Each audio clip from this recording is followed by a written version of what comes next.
After our last hearing, President Trump tried to call a witness in our investigation, a witness you have not yet seen in these hearings. The trampling of indigenous rights is a cause of climate change. The trampling of racial justice is a cause of climate change.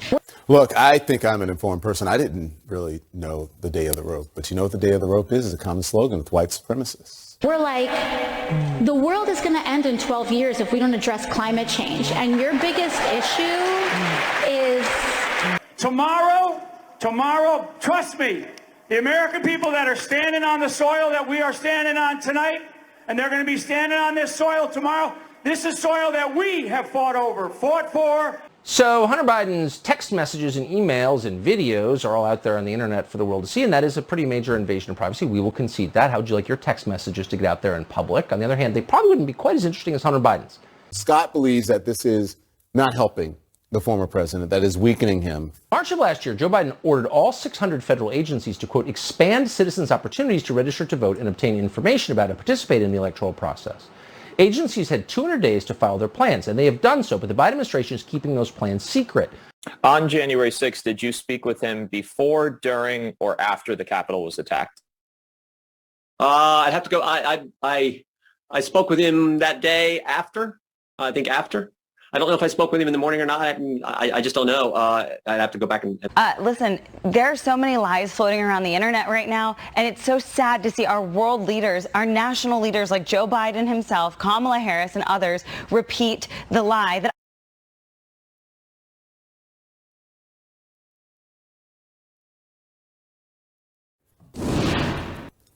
Hello, everyone. This is Don Lemon Tonight. Thanks so much for joining. So if I actually wrote all of this for, let's just say, HBO Max, you would say, no way that didn't happen. You really almost have to remind yourself that it actually happened. That a president of the United States, right, refused to accept the results of our free and fair election, trying to stop the peaceful transfer of power that makes us a democracy, trying to hold on to that power for himself, ignoring the will of the people. You almost have to remind yourself that it actually happened. It did. And today we learned a lot more about how it actually happened, with testimony from witness after witness after witness about one of the most shameful episodes in our history. A lot of it never before seen. And I'm going to play a lot of what we call in the business sound, just a lot of what they played today for the people to hear. I'm going to play it for you because it's edge of the seat stuff. But the biggest bombshell came in the last few minutes. This is what Liz Cheney had to say. Watch. After our last hearing, President Trump tried to call a witness in our investigation, a witness you have not yet seen in these hearings. That person declined to answer or respond to President Trump's call and instead alerted their lawyer to the call. Their lawyer alerted us, and this committee has supplied that information to the Department of Justice. Let me say one more time, we will take any effort to influence witness testimony very seriously. Yeah. Like try to call a witness, not like call a witness to the stand, but call a witness. That's a no-no. The former president calling a witness. We don't know who this witness is, but we know one thing, whoever they are, they were concerned enough to avoid President Trump and call their lawyer. So that tells you something. And there is more here. Eyewitnesses, people who were there when it all went down, telling the committee and the American people actually what they heard and saw. There's the December 18th Oval Office meeting, including election denier Sidney Powell, her client, former National Security Advisor Michael Flynn, Rudy Giuliani, not to mention the former Overstock CEO Patrick Byrne. They were there tossing around outrageous ideas to overturn the election. Sources telling CNN, including invoking martial law and an executive order to seize voting machines. For the first time, we heard Pat Cipollone's testimony about that, telling the committee that what happened when he walked into the Oval Office that night, right before the screaming started. Here it is. I opened the door and I walked in. I saw General Flynn. I saw Sidney Powell sitting there. I was not happy to see the people who were in the Oval Office. Well, again, I don't think they were providing Well, first of all, the overstock person, I've never knew who this guy was. Actually, the first thing I did, I walked in, I looked at him, and I said, "Who are you?" And he told me. I don't think any of these people were providing the president with good advice, and so I didn't understand how they had gotten in. I think that it got to the point where the screaming was completely out there. I mean, again, people walk in, it was late at night, it had been a long day, and what they were proposing, I thought was nuts. I'm gonna categorically describe it as, you guys are not tough enough. Or maybe I put it another way, you're a bunch of pussies. Excuse the expression, but I'm almost certain the word was used. Flynn screamed at me that I was a quitter and everything, kept on standing up and turning around and screaming at me. And then at a certain point I had it with him. So I yelled back. Either come over or sit your effing ass back down. Yeah, that's something I never want to hear from Rudy Giuliani. And just a few hours after that meeting turned screaming match, the then president sent out his infamous tweet, "Big protest in D.C. on January 6th. Be there, will be wild." It's like he had a megaphone and his supporters heard him loud and clear. The leader of the Stop the Steal movement registering wildprotest.com to give out details about protests in Washington. Meanwhile, other supporters chiming in. It's Saturday, December 19th. The year is 2020. And one of the most historic events in American history has just taken place. President Trump, in the early morning hours today, tweeted that he wants the American people to march on Washington, D.C. on January 6, 2021. And now Donald Trump is calling on his supporters to descend on Washington, D.C., January 6th. He is now calling on we, the people, to take action and to show our numbers. We're going to only be saved by millions of Americans moving to Washington, occupying the entire area, if necessary, storming right into the Capitol. It's informative because that's what people are listening to. If you have not heard of those sites, if you've never heard InfoWar of Alex Jones or any of that, people are listening to that. That's why they stormed the Capitol, in part. The rhetoric turning disgusting and even hateful. DJT has invited us, and it's going to be wild. Some of the online rhetoric turned openly homicidal and white nationalist, such as, why don't we just kill them, every last Democrat, down to the last man, woman, and child? And it's time for the day of the rope. White revolution is the only solution. Look, I think I'm an informed person. I didn't really know the day of the rope. But you know what the day of the rope is? It's a common slogan with white supremacists. The ADL saying it refers to mass lynchings of purported so-called race traitors.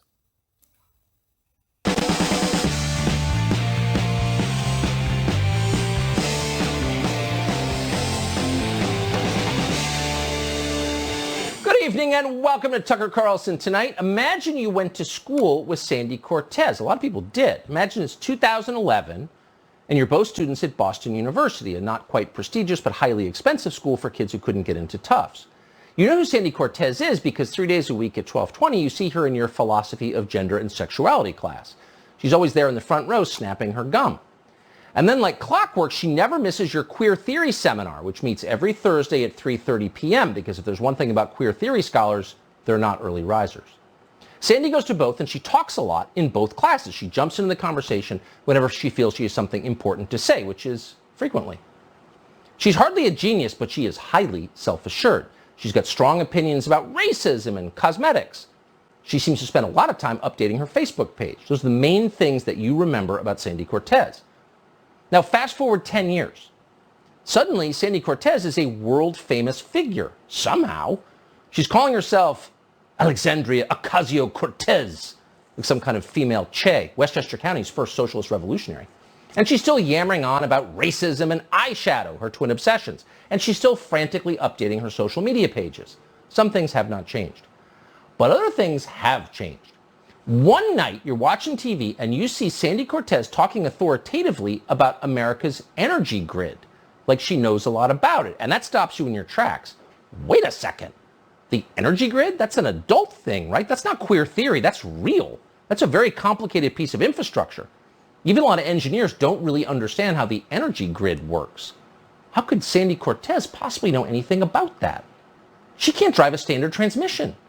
She can't program a coffee maker. She doesn't even make her own bed in the morning. The energy grid? Please. It seems preposterous. So you grab a beer and you settle in to watch her talk about it. And your jaw hangs open as you do. Here's what you see. We know that there is no such thing as cheap energy because the price of cheap energy has always been our lives. The trampling of indigenous rights is a cause of climate change. The trampling of racial justice is a cause of climate change. We're like, the world is going to end in 12 years if we don't address climate change. And your biggest issue is, your biggest issue is how are we going to pay for it? And like, this is the war. This is our World War II. The fossil fuel industry and the future of humanity are fundamentally incompatible. They just are. I mean, that's not a political opinion. That is the science. We continue to burn fossil fuels, our planet will become inhabitable. Really? Energy, huh? How's energy generated? Do you know? What's a watt? What's amperage? Speak slowly. We've got time. But she doesn't. Instead, she yells, the fossil fuel industry and the future of humanity are fundamentally incompatible. They just are. I mean, that's not a political opinion. That's the science. Of course it is. That's the science. Whatever I say is the science. There's no debate here. Obey. But that's not how democracy works. Thank God. You actually have to convince people. And so she introduced the Green New Deal 3 years ago. And it didn't go far. In fact, it went nowhere. In fact, virtually nobody in Congress supported it. In fact, when it came time for a vote on the Green New Deal, even her co-sponsor, the other guy who wrote it, the super woke senator from Massachusetts, voted present, not in favor. Now, why is that? Why did nobody actually support it? Well, because if you think cow flatulence is even in the top 200 top issues for most Americans, you're Sandy Cortez. Go back to queer theory class.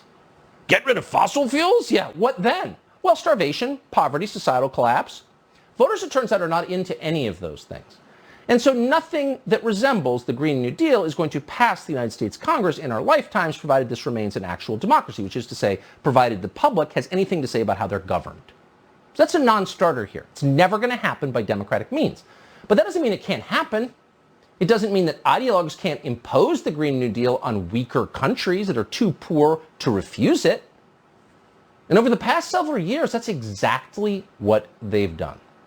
So the Green New Deal has actually taken effect around the world. So we don't have to guess about what would happen if it took effect here. We can know. That's science. Let's start with Ghana. Ghana's a pretty little country, peaceful place, actually, on the west coast of Africa. 3 years ago, Ghana was in great shape. It had one of the fastest growing economies in the world. In fact, it had so much energy over most of the last decade, it was exporting it to its neighbors in West Africa. Now, those energy exports from Ghana peaked in 2014.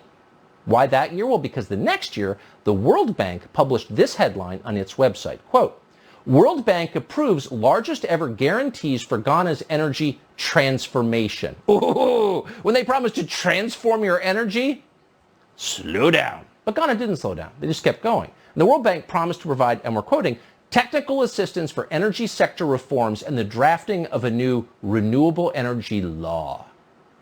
So in return for all this help, Ghana agreed to limit its carbon emissions, and then they entered the Paris Climate Agreement. Oh, how virtuous. What happened next?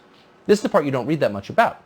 Last year, Ghana experienced a complete shutdown of its national power supply. Oh, no more electricity. No emissions because we have no electricity. And blackouts have continued since then. Just yesterday, a news source in Ghana reported that, quote, residents in parts of the Ashanti region who have been hit with power cuts are without water as well. Because it turns out you need electricity to provide water, also to grow food. Now, this is not a small thing. The Ashanti region has millions of people living in it. They're all now living in the Stone Age. And it's not just the energy grid that's now compromised in Ghana. International observers say the country is now facing severe food shortages and hunger, starvation within a matter of months. Why is that? It's a fertile country, hardworking people. Well, now they're running out of fertilizer. Why? Well, because for years, Sandy Cortez's friends in the NGO community pushed Ghana toward less efficient, more expensive organic fertilizers. And the government of Ghana, because it's not a rich government, caved. Last year, according to Ghana's news service, Ghana's agricultural minister, quote, urged local farmers to adopt an organic agriculture system to reduce the impact of climate change. Oh, what happened then? Well, the good people of Ghana, while they feel good about their fight against climate change, are now starving. And in June, last month, police in Ghana used water and tear gas to attack hundreds of demonstrators in Accra, which is the capital of Ghana. Now, it's not just Ghana. The same thing just happened in Sri Lanka. In 2016, the World Economic Forum published an article by a Columbia professor called Joseph Stiglitz, one of the dumbest people on planet Earth, urging Ghana to transition to, quote, high productivity organic farming. Now, what does Stiglitz know about farming? Ever farmed? No. But he felt strongly that Sri Lanka should try a new kind of farming, and of course sold it to Sri Lankans as a pathway to prosperity. In 2015, the World Economic Forum published an article on its website entitled, and we're quoting, "This is how we will make Sri Lanka rich by 2025. You can search for that article, but it's gone now, along with the government of Sri Lanka. So they had an actual insurrection, not January 6th, not a guy in horns and a bearskin running around on mushrooms making weird noises. No, an actual insurrection where they come to your house and swim in your swimming pool, root through your sock drawer and make you leave. That's what they did to the people who run Sri Lanka, they being the public. The turning point came in 2021 when the president of Sri Lanka, acting on advice from the World Economic Forum, banned the use and importation of chemical fertilizers. Now, the problem was virtually every farm in Sri Lanka used those fertilizers to produce food, which it turns out people need every day in order to survive. As a result of that move, food prices in Sri Lanka nearly doubled. Millions more Sri Lankans now live in poverty, which is not a joke. And because the economy has collapsed, Sri Lanka now cannot afford fuel imports. So Sri Lankans are now waiting days for gasoline. Watch. 36-year-old Thuvan, an auto rickshaw driver, has spent 2 nights at this gas station in central Colombo. It's been an endless wait to refuel his 3-wheeler. Petrol pumps are all but dry across the city. At every petrol station we go to, they tell us they have run out of gas. With no fuel, Thuvan has been out of work. He leaves his rickshaw in the care of friends and heads home to meet family, where the situation is equally dire. There's been a crippling shortage of cooking gas across the island nation. Thuvan's wife Fatima has been cooking on a kerosene stove for the last 3 months. I only have this 1 bottle of kerosene left. It'll finish after I heat the food tonight. What's so interesting is millions of people are now really suffering. The government just fell in Sri Lanka. Now, no one in Sri Lanka is white. They're all what our Democratic Party would call people of color. And yet the American intellectuals who pushed that disaster in Sri Lanka, who are responsible for the suffering there, have escaped all culpability. No one is saying a word about it. Meanwhile, a cop in Minneapolis was rough with a convicted felon 2 years ago, and we have to stop everything and send him to prison for life.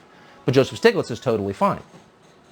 And it's not just happening, by the way, in the third world. It's happening even in rich countries. The Netherlands, for example, which is a very rich country, the second biggest food exporter in the world, tried to do, for reasons that are not clear but may have to do with Western guilt, the same thing that leaders in Sri Lanka tried to do. They just ordered farmers to cut virtually all of their nitrogen oxide emissions to, quote, save the environment.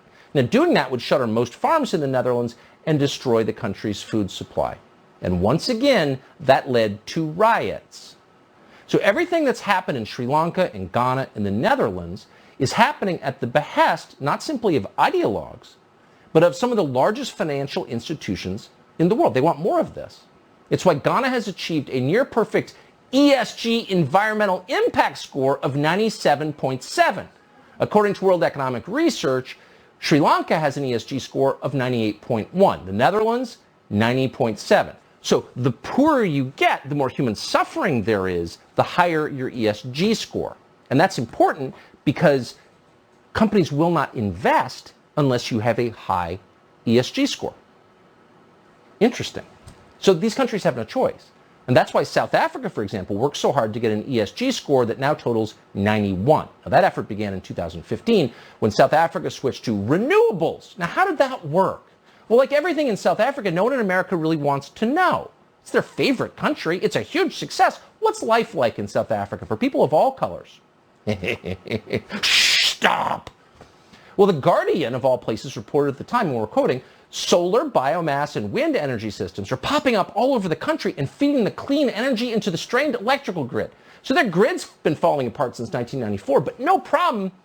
The green energy geniuses are going to save South Africa. How'd that work? Well, 7 years later, the Washington Post reports that South Africa regularly experiences, quote, rolling blackouts that last 8 hours or more, crippling economic activity and disrupting life in this nation of 60 million people. And that's true. Ask anyone who lives there. It's falling apart. It doesn't work. Also true in France. France is committed to renewable energy. How's that working? Well, France currently has an ESG environmental score of 92.6. Why? Because 10 years ago, France pledged to derive a quarter of all of its energy from renewables. In 2018, these policies led to riots. Remember the so-called yellow jackets? People didn't like it. If you cared about democracy, you would listen to them, but no one in charge actually does, so they don't. And things have gotten worse since then. This past June, the heads of 3 French energy companies called on the public to, quote, immediately reduce consumption of fuel, oil, electricity, and gas amid shortages and soaring prices. Oh, stop civilization. It doesn't work. That same month, France's president publicly begged Joe Biden to start producing more oil because the Saudis cannot make enough to supply Europe. Watch. 2 things. One, I'm at the maximum, what he claimed, and he told me this is my complete commitment. Second, he told me, according to us, that the Saudis can increase a little bit, but 150 or a little bit more, and they don't have huge capacities at this stage, before 6 months down. So only the Europeans have been dumb enough to embrace this. Unlike Ghana, they could afford not to, but they are anyway, out of some weird sense of collective guilt. So what's happening throughout Europe? In the UK, ESG score of 92.7, the National Infrastructure Commission has warned that as many as 6 million households could face power cuts this summer. Sound like the first world? No, it doesn't, but that's England now. In Germany, ESG score 90.2, the government is now rationing hot water due to an ongoing gas crisis. Officials in Hamburg, Germany's second largest city, just warned that, quote, warm water could only be made available at certain times of the day in an emergency. Now, it's just a few years ago that Germany's government laughed at warnings from Donald Trump that this would happen. It's on video. Oh, they are so stupid. You have no idea. Green energy is the future. Every place that's been tried has fallen apart. Every single one, with no exceptions. Albania, Kenya, Argentina, Peru, Ecuador, Panama, Libya, so on. But it's not just a problem there, it's becoming a problem here. So in the United States, our ESG score on environmental issues currently stands at 58. But Joe Biden, who buys into every stupid trend, wants to change that. It's very important to get our ESG score up because we want to be more like Ghana. So at the very moment that Biden is sending our strategic petroleum reserve, which we own, he doesn't, to his son's business partners in China, he is vowing to end fossil fuels in this country and boost our ESG score. Watch. Would there be any place for fossil fuels, including coal and fracking, in a Biden administration? No, we would work it out. We would make sure it's eliminated and no more subsidies for either one of those. Any fossil fuel. No more subsidies for fossil fuel industry. No more drilling on federal lands. No more drilling, including offshore. No ability for the oil industry to continue to drill, period. But I want you to look in my eyes. I guarantee you, we're going to end fossil fuel, and I am not going to cooperate with it, okay? So let's just be really clear. Fossil fuels aren't just not bad. Fossil fuels aren't just a net good. Fossil fuels are the only thing that stands between the United States becoming Ghana. Fossil fuels are the only thing that make the United States a rich country and not a poor country. We have the largest recoverable oil reserves in the world. If we can't tap those, we will be Ghana. We will be poor. Joe Biden doesn't care. And so he is clamping down on our ability to extract them. And like the leaders of every other country driven into the ground by green energy schemes thought up by morons like Sandy Cortez, he's taking no responsibility for the damage he has caused. Look, we need more refining capacity. This idea that they don't have oil to drill and to bring up is simply not true. This piece of the Republicans talking about Biden shut down fields, wrong. 9,000 of them, okay?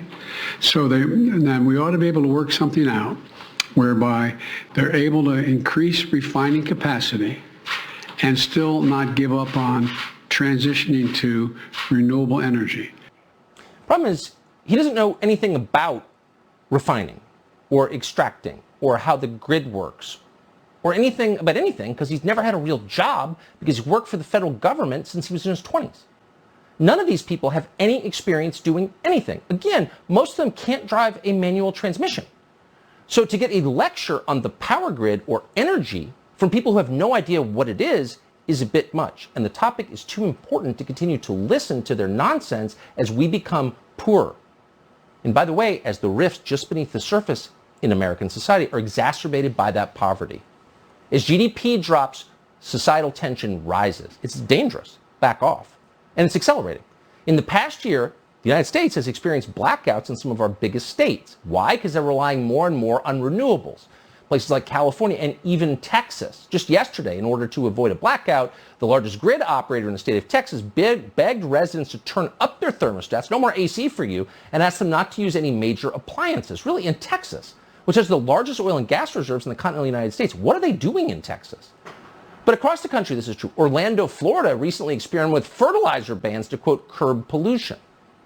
So the World Economic Forum wants a lot more of this. They just released a position paper calling for countries to, quote, agree to end the underpricing of fossil fuels, which is the principal factor preventing a clean energy transition. In other words, it's too cheap.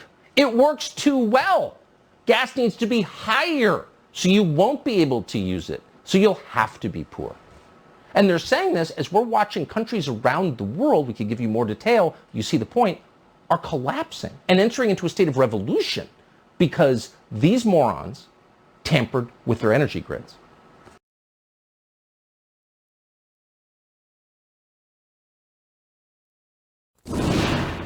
So we're talking about these new revelations from the January 6th committee of what was going on inside the Trump White House in the weeks leading up to the insurrection. With me now, CNN political analyst Stan Herndon, also Ellie Honig, Kirsten Powers, and Scott Jennings. A little secret, Stan was supposed to be earlier, but his car was driving him to D.C. Slight miscommunication. Yeah, miscommunication. We're happy that you're here. Welcome. Listen, I want to pick up on something because you guys wanted to actually respond to what Scott said. Scott believes that this is not helping the former president, that is weakening him. Am I correct? Look, I think there's mounting polling evidence that there's an opening here and that this is really eroding him. So this brought to mind something I saw earlier today. Anderson Cooper was interviewing John Dean, and Anderson asked Mr. Dean, were you nervous when you testified in the Watergate hearings? And John Dean said, no, because Richard Nixon was weakened. He was politically weakened. And the question is, has that happened or is that happening to Donald Trump? I'll certainly defer to you as the conservative in the room, but it sounds like you're saying that may be starting now. It's starting. I mean, look, he's still the front runner, I think, for the 24 nomination. But in a fragmented field is still his best friend. But it's clear to me that there are more and more people every day in the party who are looking for a way out of this. The reason I thought this was important because, Scott, how long have we been doing this? It's 2015, 2016 that we've been talking about this. And this is the first time that I've heard you say that because, we have all these things. We went through 2 impeachments. Yeah. The beginning of the insurrection and, the tape, infamous grab him by the P-word tape. And you said, we're making all this hay about this and people don't care. They're still going to vote for him. They still support him. This is the first time I've heard it. So that's why I think it's important to hear someone like you say that. So let me give you this question. The committee was hammering home today that Trump was surrounded by people from Cipollone and Barr to his own daughter, Ivanka Trump, who knew he lost the election. Here it is. I want to start by asking if you agree, Mr. Cipollone, with the conclusions of Matt Morgan, of Bill Barr, of all of the individuals who evaluate those claims, that there Is no evidence of election fraud sufficient to undermine the outcome in particular? So. Yes, I agree with that. Meadows had caught up with me and leaving the office and caught up with me and said that he said, look, I think that he's becoming more realistic and knows that there's a limit to how far he can take this. And then Jared said, yeah, we're working on this. We're working on it. Did that affect sort of your planning or your realization as to whether or not there was going to be an end of this administration? I think so. I think it was my sentiment probably prior as well.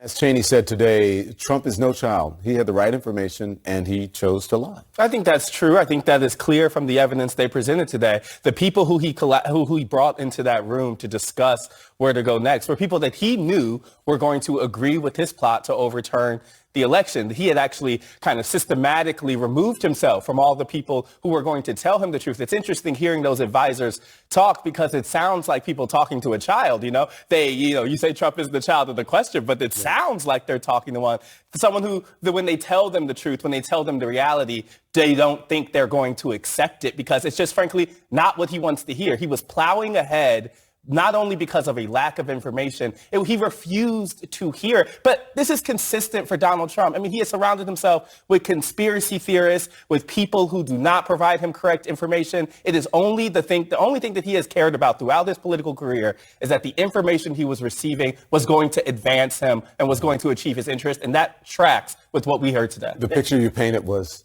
Donnie. That tweet that he sent the night after the meeting.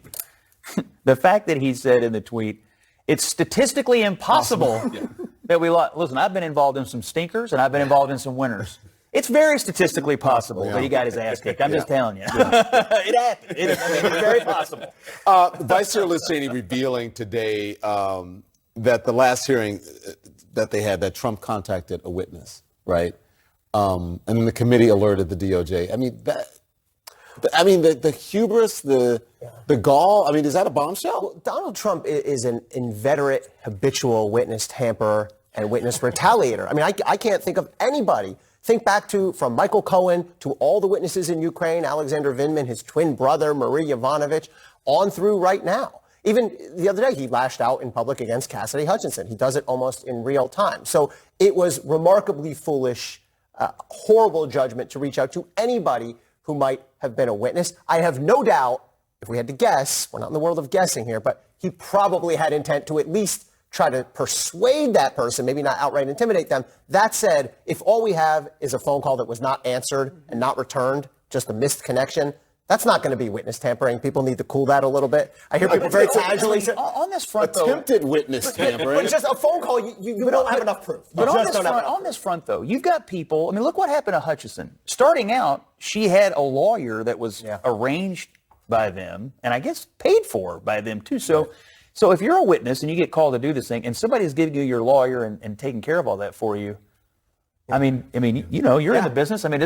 Don't you feel compelled to act a certain way? It's absolutely conflict of interest. It's actually surprisingly common, both in the criminal world and the normal corporate world. A lot of corporations pay for their witnesses. It definitely has the effect of making it much more difficult to cooperate. And I will say one of the biggest red flags we would have as prosecutors that someone might be ready to cooperate is they dump their lawyer. They dump their corporate paid for lawyer or the lawyer that the drug kingpin gave them. That signal to us. This is why our legal system needs to be overhauled. This is vital because this is the truth. These people ain't cheap. Look at his suit. These people are not cheap. They're not cheap. It costs a lot of money. I got drugged through one of these once. I ran up like $250,000 in legal bills, and I didn't do anything. I didn't try to overthrow the government.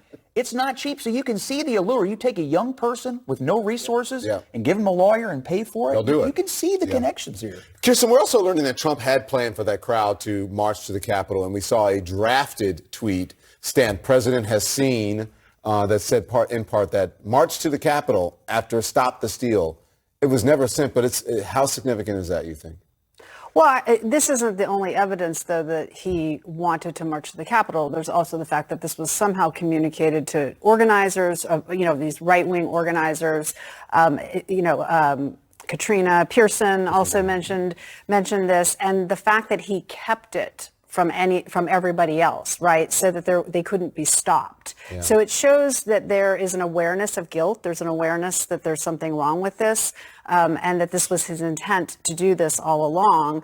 And it was even being communicated to the people in these, that were organizing this mob, basically what ended up being a mob. And so I think it is significant because it does go to the point that it wasn't this sort of, just threw this out, out of nowhere and didn't really comprehend what it meant. And I think what we also just really saw today was how clearly his followers understood the ultimate tweet that did go out. It was, when they play the response to it, it's just so clear that they all hear what he's saying. The witnesses said it. Yeah, they all hear what he's saying, and then they amplify it, right? Yeah, and so it's very clear. He knows what he's saying, and they know what he's saying. Yeah. It's interesting because as I watch these, right, the hearings every day, whenever they have them, I'm like, oh, Katrina Pearson. Oh, I remember her. Right? And everyone who has sat at this desk or at the other desk at the other building. But I was 21. I looked 21 when this all started back in 2015. Where you look now, 22. 68. We're going to talk about what happened on January 6th, the call with the president and the vice president and so on and so forth. Everybody stick around. We got a lot more to talk about.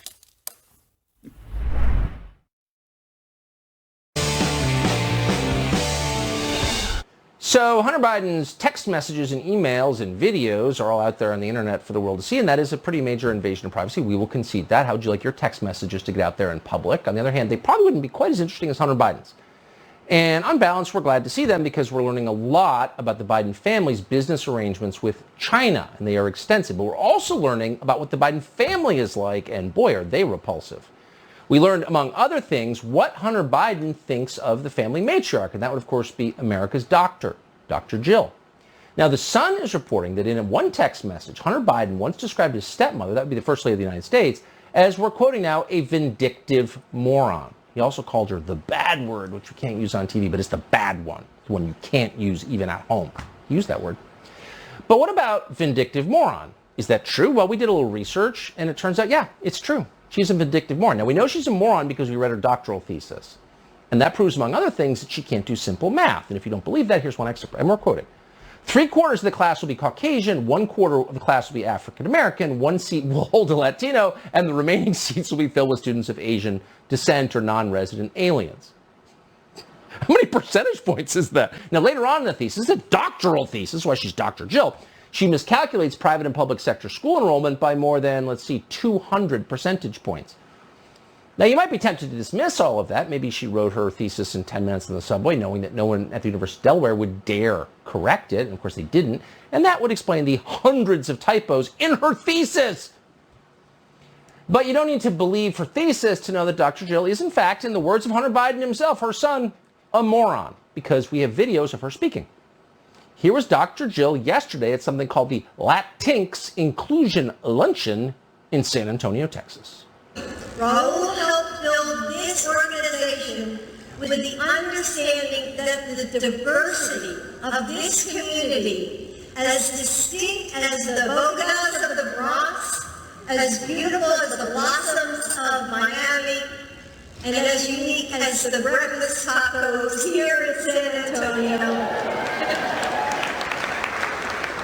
is your strength. Yes, I'm not patronizing you, Latinx people, but you're all tacos. Just all tacos. That's what the First Lady said. Now, the National Association of Hispanic Journalists, which presumably supports the Biden administration, decided they had to explain some things very slowly to Dr. Jill. Among others, they said this, quote, using breakfast tacos to try and demonstrate the uniqueness of Latinos demonstrates a lack of cultural knowledge. We are not tacos. We are not tacos. Okay. So Jill Biden realized, whoa, maybe we shouldn't call them tacos. So her press secretary or publicist put out a statement doing a little damage control. Quote, the First Lady apologizes that her words conveyed anything but pure admiration and love for the Latino community. Wait a second, Jill Biden, Dr. Jill. The Latino community? What happened to the Latinx community? Was that the whole point of the luncheon, to tell Latinos that actually they're Latinx? Degender your language, sexist Latinos. Well, the truth is, for a long time, connecting with the Latinx community has strained every ounce of intellect that Jill Biden has to offer, which is limited, as we noted. Here was Jill Biden a year ago speaking to union workers in California. This is one of the greatest moments ever caught on camera, so pause, turn the volume up on your set, and enjoy. Anything is possible. So say it with me. Si se puede.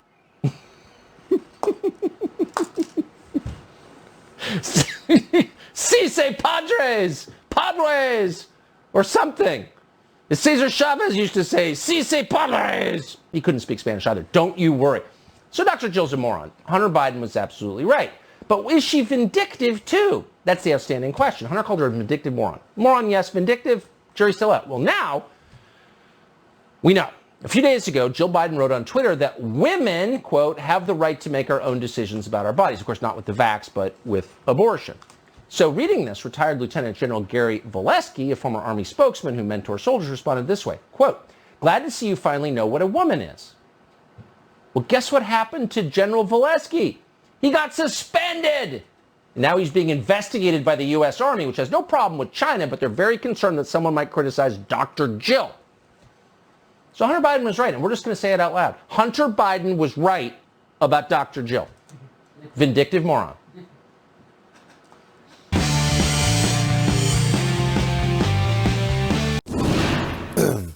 All right, and we're back, everyone. Seth Hernan is here, Ellie Honig, Kirsten Powers, and Scott Jennings. Scott, since you've been talking about the pressure that was put on the former vice president, we learned today that after a heated call with Mike Pence on the morning of January 6th, the Trump speech was punched up to be tougher on the vice president. Then he ad-libbed even more attacks. Listen to this. So I hope Mike has the courage to do what he has to do. And I hope he doesn't listen to the rhinos and the stupid people that he's listening to. But we're going to try and give our Republicans, the weak ones, because the strong ones don't need any of our help. We're going to try and give them the kind of pride and boldness that they need to take back our country. He's making a choice to turn people on his own vice president. And by this time, he had been told, he knew that Mike Pence, the vice president, had no legal authority to stop or interrupt the counting that was about to happen that day. He knew, he had been told that what he was proposing was the interruption of a constitutionally mandated process in which the vice president is ministerial. He's just a functionary. He oversees it but cannot stop it. And yet he did it anyway. And Mike Pence did the right thing. But look at the pressure that was brought to bear. Even though Trump wanted to go to the Capitol and didn't, his people still went. And that was the whole point, was to send a mob and to break him. He didn't break him on the phone. So they're going to send a mob to break him, and thank God he didn't do it. And he made it worse because he tweets 2 hours later at 2:24 against Mike Pence. And we all saw the video that the committee played of that tweet being read to the crowd, which within seconds breaks into the hang Mike Pence chant. And I think one of the gallows on the mall. Yeah. I think one of the things people misunderstand, particularly about those kind of far right groups, I did a story in D.C. talking to some of those folks in 2017, 2018. They knew they had access to Trump, right? They were intentionally trying to put stories on the Gateway pundits, on the Newsmaxes, on the OANs, knowing that there were people around him who will get them that information. That was a problem in terms of policy and who he was listening to in the White House. And it came to a kind of culmination on January 6th when these kind of actors knew that with the right information that was feeding what Trump wanted to hear, they could make their way into the Oval Office. That kind of protection and barrier, that bunker of correct information we expect the president to be in, had been breached from day one of this administration, and it continued through the 6th. We also learned more information about the December meeting between Trump and 11 Republicans. They discussed the so-called Eastman theory that Pence would overturn the election. We know some of them later requested pardons, and it raises even more questions, don't you think, Kirsten? Yeah. I mean, all of this is just, it's so crazy, right? I mean, to use a very technical term, I guess, but just the fact that there's so many different times and so many different people that he goes to try to create this idea that the election has been overthrown, sends this mob up to the Capitol, knowing full well that they could potentially kill somebody, maybe even kill Mike Pence. All these things that have been laid out And, you know, to the point you're bringing up, he's losing support, but he still has the majority of support of Republicans. And that, I mean, in the poll that I think it's about 50-50. I think about 50 and then well, 50 I should say somewhere else. he's the one who has the most support, right? That's true. Right. So you still have that, and is it because Republicans aren't seeing this? I mean, is that because I was thinking like if you could just get people in a room and make them listen to this, is it possible that they would just realize how horrible this is? I think a lot of people have been brainwashed. I mean, listen, Yeah. Well, I don't know. I mean, say brainwashed. They have been convinced. They have been co-opted, and many of them have been brainwashed. Now, today, I know we want to get to a break. Can I just say really quickly, I did look at Fox News tonight, and they were running a story about a Black Lives Matter protest and all of how horrible little children are to police officers. I mean, that is literally what they're covering. Well, I mean, you should not put that Fox right, but I'm just saying. News in the same. But that's the information that so many Republicans are. Well, speaking of that, right, of someone being co-opted, someone believing it. Let's play this. This is Stephen Ayers. There's a Capitol rioter today. Let's play this. What made you decide to leave? Basically, when President Trump put his tweet out, we literally left right after that come out. You know, to me, if he would have done that earlier in the day, 1:30, we wouldn't be in this. Maybe we wouldn't be in this bad of a situation or something. Yeah. He could, at any point, he could have put something out, as he said, and they wouldn't have done it. But people believed him. And I think not just the people in the crowd, but there are people, I'm sure, the diehard folks and like the Jim Jordans of the world, and all, they believe him. Well, there was an or are they just playing for the? I don't think. Well, there was an expectation that they were going to the Capitol. They went to the Capitol, and then he made them believe that they had an expectation that by going there and intimidating the United States Congress, that they would achieve an outcome. That's the thing. This wasn't. Yeah. But I gotta say, listen, I know people in my own life. I know people who I went to school with down in Louisiana. Right, LSU, and they believe this, and I just... No, but Don, I'm not disagreeing with you that they believe it, but my point is, like, is it because they actually don't, the information that they get fed over and over and over again? Yeah. I mean, Trump is their news source, yeah, right? I think that there could be a belief that the amount of misinformation, the amount of kind of false things the kind of Trump voter was hearing started at this time, when that's not really how it operates for most Trump voters. They're in a cocoon, an ecosystem, a silo of the diehards, right? Yeah. That has been doing this for years. I mean, maybe for decades. But there's a lot of this going around right now. The belief that if you intimidate a branch of government enough, that they will bend to your will. There's a lot of it going around right now. Well, there's a whole bunch of people in America that believe it, and it's wrong. Hello. It's corrosive. Yeah, well, blame Trump. January 6th. I can strong arm the government. I can strong arm people, and we can take back this country by force. Moving on. Thank you all. I appreciate it. A Texas newspaper releasing surveillance video of the Uvalde school shooting, and it is sparking new outrage over the police response to the massacre. So a few years back, Starbucks, which makes awful coffee in case you haven't noticed, pledged to hire 10,000 refugees from all over the world, so you wouldn't think about how burnt their coffee is. Now, in response to that, a little-known company called Black Rifle Coffee made its own pledge. They vowed to hire 10,000 veterans. Now, the man behind that decision is called Evan Haffer. He's a former Green Beret who founded Black Rifle Coffee. He's now its CEO. Now, we've heard a lot about him, didn't quite know what to think of him at all. So we spent a day with him, ate with him, shot with him, and then interviewed him for Tucker Carlson Today. And we were definitely impressed.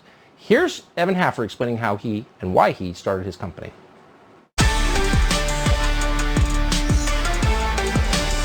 So I started roasting coffee to take with me. I was in Kirkuk, Iraq, which was a relatively small city up in northern Iraq. Yep. There's just outside of Sulaymaniyah and Erbil. I was in Kirkuk, and I'd spend about a year and a half up there, going back and forth into Kirkuk and Tikrit. My problem was, and I had this problem, which is I couldn't get fresh coffee, and what I wanted was to figure out how I could get fresh coffee into Kirkuk. I did a little bit of research, and in my I guess my economics that I was crunching at the time was like, well, if I buy a 1 pound roaster, I can go home and then I'll start roasting coffee to take back with me to Kirkuk or wherever I was going. So I'd go home, I buy this roaster, and I start roasting coffee 1 pound at a time. throughout that year, and I'd roast like 30 or 40 pounds, and I'd take it back out to Iraq with me. I'd load up one kit bag full of my gear and like one kit bag full of coffee.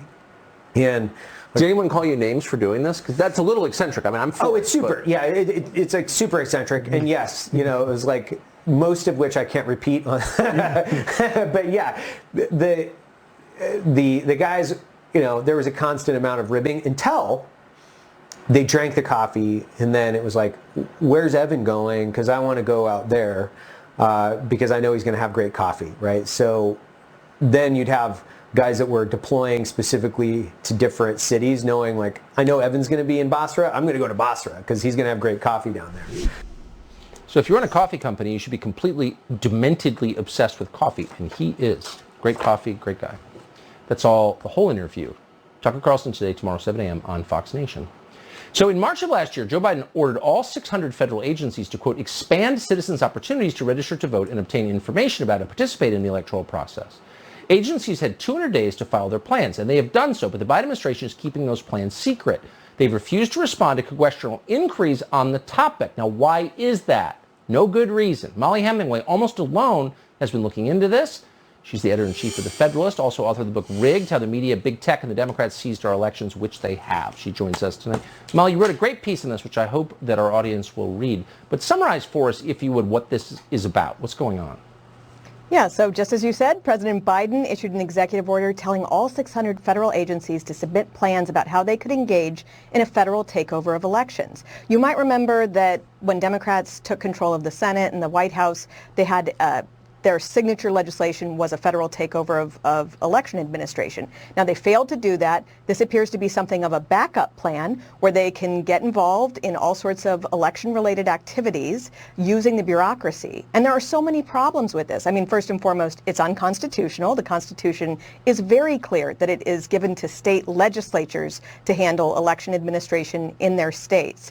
It's also really unethical. I mean, you noted that people are desperately trying to find out exactly what these plans are, and they're not being given details, but details are starting to come out, and it appears that at that point where government benefits meet with the people, they are taking advantage of that opportunity, whether it's a homeless shelter or whether it's food distribution programs or health programs as a way to do this federal overtaking of election administration.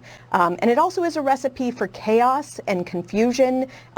Each state has different laws, and the idea that federal bureaucrats who don't even necessarily do a great job with what they're supposed to be doing could manage all those intricacies is, it's delusional. And it's just a very disruptive thing to our system at a time when the entire country needs to have confidence and belief that the elections are secure. Yeah.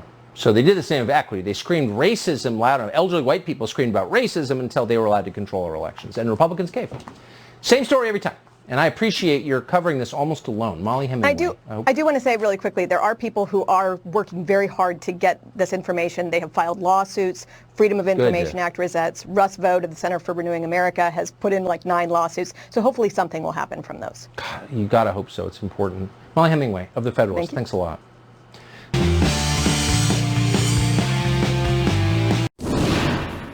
The Uvalde City Council officially accepting the resignation of Councilman Pedro Pete Arredondo tonight. Arredondo, the embattled chief of the Uvalde School Police, who's been under pressure since the shooting at Robb Elementary School in May. This all comes as we are getting a look at just what police did or really didn't do as the shooter was inside that school. The Austin American-Statesman newspaper releasing school surveillance video today. They did edit the video so gunshots could not be heard other than the shots that ultimately killed the suspect. But even without that audio, I warn you, the video is very disturbing and difficult to watch. CNN Shimon Prokopez is here along with CNN senior law enforcement analyst Charles Ramsey. Good evening to both of you. Thank you so much. Shimon, we're hearing from the community tonight. A lot of them angry about this video being released. What does it show? Well, it's certainly disturbing, as you said, Don. You see the officers, as they walk into the school, just retreat. There are gunshots that are fired at the officers by the gunmen, and then within minutes of those gunshots being fired, they start to pull back. And as you said, the community here today, very upset over this. They're angry over the way this video came out, this leak. They were expecting to see it on Sunday when the families were all going to gather together. And now the first time they're seeing it is in this leak that was given to the local newspaper. And as you said, Don, this video is disturbing and certainly difficult to watch.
And there, Don, finally at the end, the officer storming into that classroom and killing the gunman. But as you can see from that video, minutes tick by and minutes tick by as students are inside that classroom. Some of them were told by some of the victims who were inside that classroom that people were being shot while the officers were standing in the hallway, as you can see, disorganized, not really knowing what to do. And then finally at the end, for whatever reason, we don't really even know why, they finally at the end decided to go in and kill the gunman. Charles, I can see it in your face. I mean, it's awful. Talk to us about what we just saw. What stands out to you in that video? Well, I mean, everything. This thing just keeps getting worse. I mean, there's no excuse for the way they handled that situation. Absolutely no excuse. The original officers that arrived, the initial officers rather, the three of them go down the hall. That's fine. That's what they're supposed to do. They take fire. They retreat. But you have to regroup and go back. I mean, at the 19-minute mark, they show officers with ballistic shield, with vests, with ballistic helmets. I mean, you know, they had what they needed in that hallway to go down and take the action they needed to take to stop the killing. and they didn't do it. It's embarrassing as a police officer to watch this. It really is, because this is not how officers are trained. It's not how they are to react in situations like this, period. Charles Shimon, thank you very much. I appreciate it.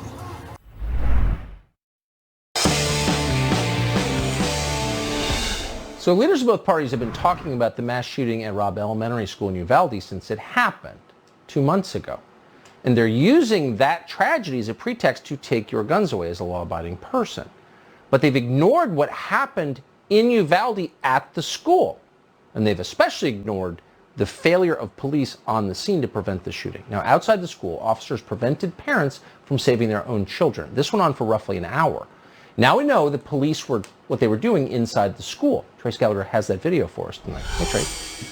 Tucker, the entire video is 77 minutes. It was obtained by KVUE-TV and the Austin American-Statesman, who cut it to 4 minutes and removed some sound. But the context remains very much the same, meaning that for more than an hour, heavily armed police officers stood in a school hallway during an active shooting and did nothing. Here's the timeline. 11:33 a.m., the gunman enters the school through a propped open door and starts shooting into rooms 111 and 112. 2 minutes later, police enter through the same propped open door. 3 officers go toward the classroom, but when the gunman opens fire, they retreat to where the other officers are positioned. Watch.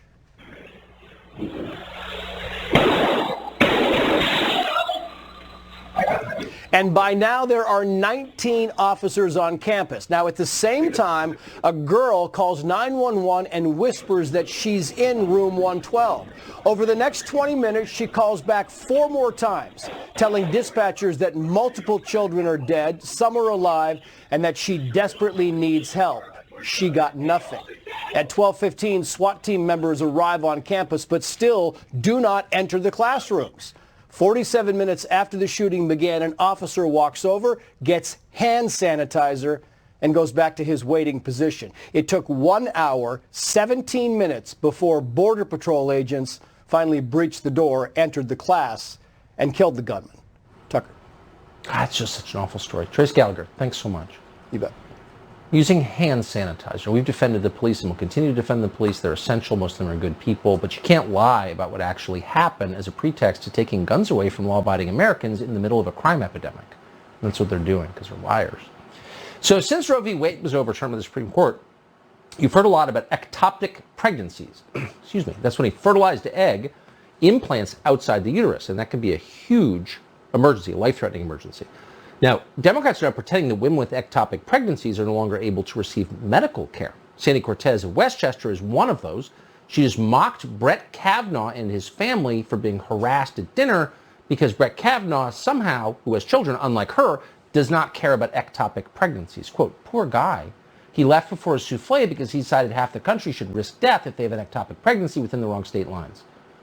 Now, first of all, she's encouraging violence, as she has done before, which is unacceptable, particularly for an elected official, period. For another, it's a lie. No state considers treatment for ectopic pregnancies to be abortion, and no state ever will.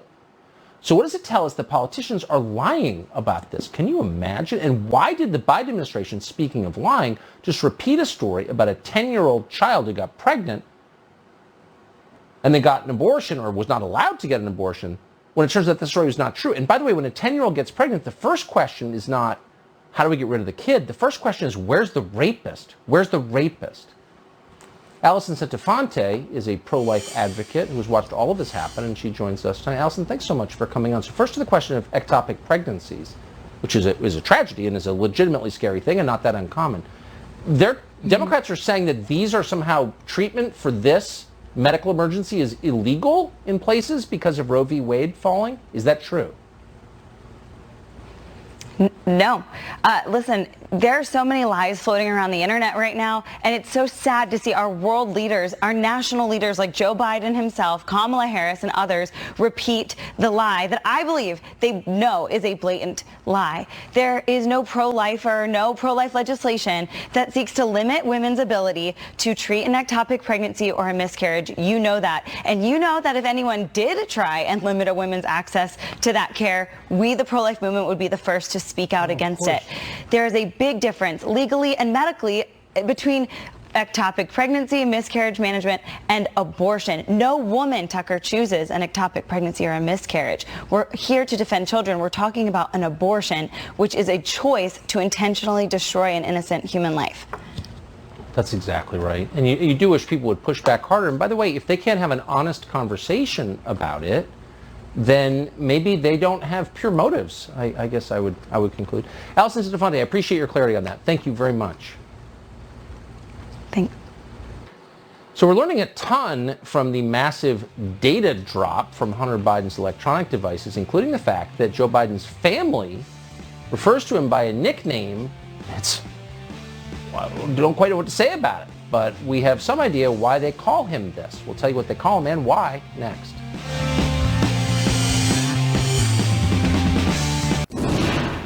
Tonight, Congressman Jim Jordan, the Ohio Republican who is a fierce ally of the former president, telling CNN that he does not recall a meeting with Trump at the White House on December 21st, 2020 to discuss former VP Mike Pence's role on January 6th. Today, the January 6th committee pointing out that Jordan was there, along with at least 10 other GOP lawmakers, where they discussed plans to have Mike Pence toss out the election results.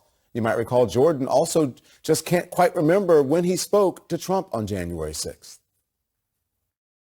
On January 6th, did you speak with him before, during, or after the Capitol was attacked? I'd have to go. I spoke with him that day after. I think after. I don't know if I spoke with him in the morning or not. I just don't know. I'd have to go back and. I mean, I don't know that when those conversations happened. But what I know is I spoke with him all the time. Jordan says that he was at the Trump White House many times, but doesn't always recall what took place.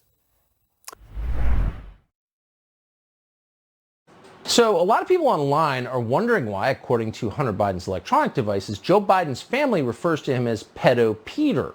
It's kind of weird. Why would they call a guy who showers with his own daughter Pedo Peter? We have no idea. Then we saw these pictures. They showed Joe Biden kissing his own granddaughter on the lips multiple times. In February of 2020, Joe Biden was speaking at a campaign event in Iowa. He said his daughter told him not to kiss her in public. Then he said his granddaughter is, quote, different.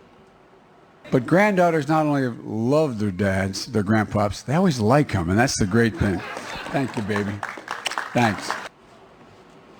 Yeah, so it's totally normal. Sharing with your daughter is totally normal. But there is a reason the FBI wants to get its hands on Joe Biden's daughter's diary very badly and is willing to arrest people in order to keep that from becoming public. We'll let you continue to guess. That's it for us tonight. Before we go, though, sad news. The Democratic Party's future, the twerking queen Tiara Mack, state senator from Rhode Island, looks like she was banned from TikTok earlier today. Apparently the Chinese are interfering in the Democratic Party's internal affairs. They don't like her twerking. They're pretty uptight, old Xi Jinping. We're going to investigate exactly what happened. Of course, bring it to you tomorrow night, 8 p.m.